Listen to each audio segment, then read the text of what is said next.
ایک بزرگ کا واقعہ ہے کہ وہ کاروبار کے لیے، روزگار کے لیے ایک بار کسی جنگل سے گزر رہے تھے اور کام کے لیے گھر سے نکلے تھے. عبادت گزار بھی تھے مگر ظاہر روزی بھی کمانی تھی. مگر اچانک انہوں نے ایک منظر دیکھا کہ ایک لومڑی ہے، بڑی فربا ہے، تر و تازہ ہے، اور اس کے ہاتھ پیر بھی نہیں ہے اور وہ اندھی بھی ہے.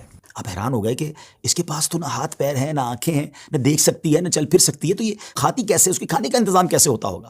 اسی شش و پنج میں تھے، آپ بیٹھ گئے. اچانک آپ نے دیکھا کہ زمین شک ہوئی اور دو پیالے نکلے، ایک شہد کا اور ایک دودھ کا.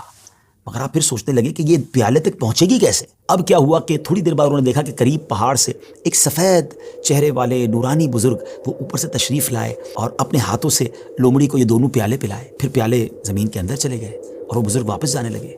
تو یہ جو عبادت گزار شخص تھے، بزرگ تھے، یہ دوڑے اور جا کر ان کا دامن تھام لیا کہ حضور آپ تعارف تو کروائیں، آپ کون ہیں اور آپ کیوں یہ آئے تھے اس لومڑی کو یہ کھانا کھلانے؟ تو انہوں نے کہا کہ میں اللہ کے فرشتوں میں سے ایک فرشتہ ہوں اور میری ایک ڈیوٹی ہے کہ میں صبح و شام یہاں پر آؤں اور اس لومڑی کو اپنے ہاتھوں سے جو غذا ہے وہ کھلاؤں. ان بزرگ کی تو جس کو کہنا کہ طبیعت ہی چینج ہو گئی کہ جو رب اس لومڑی کو اس حالت میں بھی روزانہ رزق دے سکتا ہے تو وہ تو مجھے بھی رزق دے گا. مجھے کیا ضرورت ہے کام کاج کے لیے تکلیف اٹھانے کی؟ آپ جنگل میں چلے گئے اور اللہ کی عبادت میں مصروف ہو گئے. کئی دن عبادت کی، 7 دن ہو گئے مگر کچھ کھانے کو نہ ملا.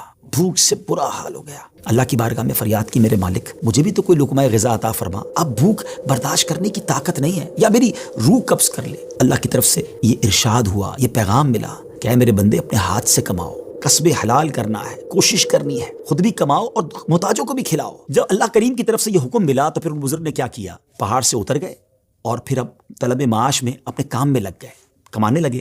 آدھا خود کھاتے، آدھا محتاجوں میں تقسیم کرتے. اس واقعے سے سیکھنے کو یہ ملا کہ یہ دنیا عالم اسباب ہے.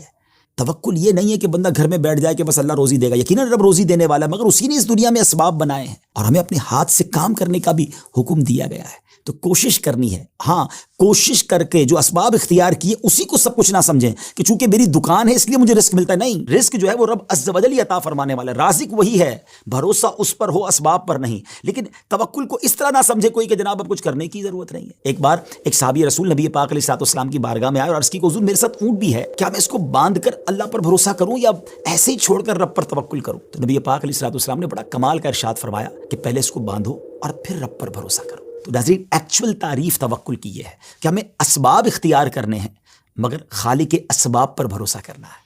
تو امید ہے کہ بہت ساری باتیں سمجھ آ گئی ہوگی. وہ رب سب کو رزق دیتا ہے، وہ ہمیں بھی دے گا. اللہ کی قدرت پر یقین رکھیں، اس پر بھروسہ رکھیں اور اس کی بارگاہ میں دعا کرتے رہیں. حرام کے قریب